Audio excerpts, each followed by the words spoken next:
প্রতিটি পুরনো ইটের গায়ে লুকিয়ে থাকে হাজার বছরের গল্প, আর প্রতিটি নদী, প্রতিটি বিল জানে এমন কিছু কথা যা বইয়ের পাতায়ও লেখা থাকে না।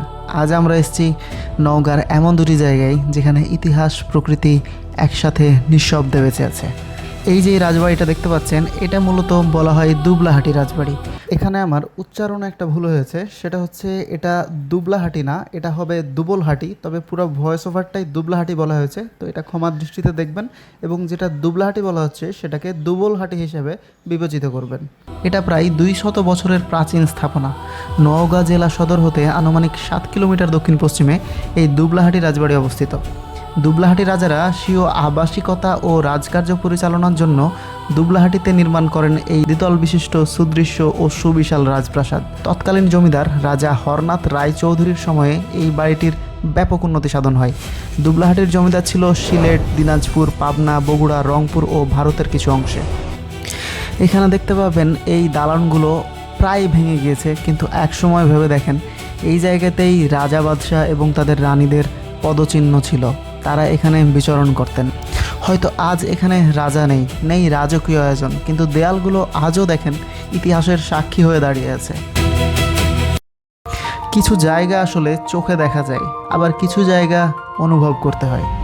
রাজবাড়ির নীরবতা পেরিয়ে এবার আমরা পৌঁছে গেলাম এমন এক জায়গায় যেখানে চারিদিকে শুধু পানি, বাতাস আর শান্তি। আর সেই জায়গা আপনাদের অনেকেরই পরিচিত, যেটার নামকরণ করা হয়েছে হাসাইগাড়ি বিল নামে। নামটা হয়তো সবার পরিচিত, আবার অনেকেরই পরিচিত না, কিন্তু একবার এখানে চলে আসলে জায়গাটা সারা জীবন মনে থাকবে। কখনো কখনো কোনো শব্দের দরকার হয় না, প্রকৃতি নিজেই আপনাকে তার গল্প বলে দেয়। ব্যস্ত শহরের জীবন থেকে কিছুক্ষণের জন্য যদি হারিয়ে যেতে চান, তাহলে হয়তো এই জায়গাটাই আপনাদের জন্য যথেষ্ট। এখানে আসলে দেখতে পাবেন চারিদিকে শুধু পানি আর পানি। আর আপনারা এখানে এসে নৌকা ভাড়া করে এখানকার বিভিন্ন স্পট, বলতে তেমন কোনো উল্লেখযোগ্য স্পট নেই, তবে এখানে 2টা গাছ আছে, যে গাছের কাছে যে নৌকার ব্রেক দেওয়া হয় এবং সেই গাছের সাথে অনেকেরই ছবি তুলে, অনেক ভিডিও আপনারা দেখতে পারবেন। তবে আমরা সেটা করিনি, কারণ আমরা সাঁতার জানি না।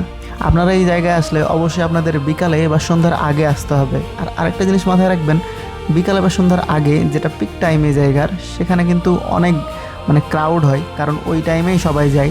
কারণ আপনি যদি দুপুরে যান, সকালে যান, গরম অতিরিক্ত লাগবে, তো এই জায়গাটা আসলে এনজয় করতে পারবেন না সেভাবে। আচ্ছা, কে আপনার এটা? কে? আমার লাঠি, এই দুটাই লাঠি আমার। দুটাই লাঠি আপনার? হ্যাঁ। লেখাপড়া করতে হবে। হ্যাঁ, লেখাপড়া করতে হবে। লেখাপড়া করার পরে ফ্রি টাইমে বাকি সব কিছু, বুঝছো? কি করতে দেখবিনি, লেখাপড়া কি করব দেখ। লেখাপড়া অবশ্যই করা লাগবে। হ্যাঁ, বুঝছো? ভ্রমণ মানে শুধু নতুন জায়গা দেখা নয়, নিজেকে নতুন করে খুঁজে পাওয়া। আমাদের এই ছোট্ট ভিডিও এখানে শেষ করছি। দেখা হচ্ছে নতুন কোনো ভিডিওতে বা নতুন কোনো ব্লগে। ততক্ষণ সবাই ভালো থাকবেন, সুস্থ থাকবেন। আল্লাহ হাফেজ।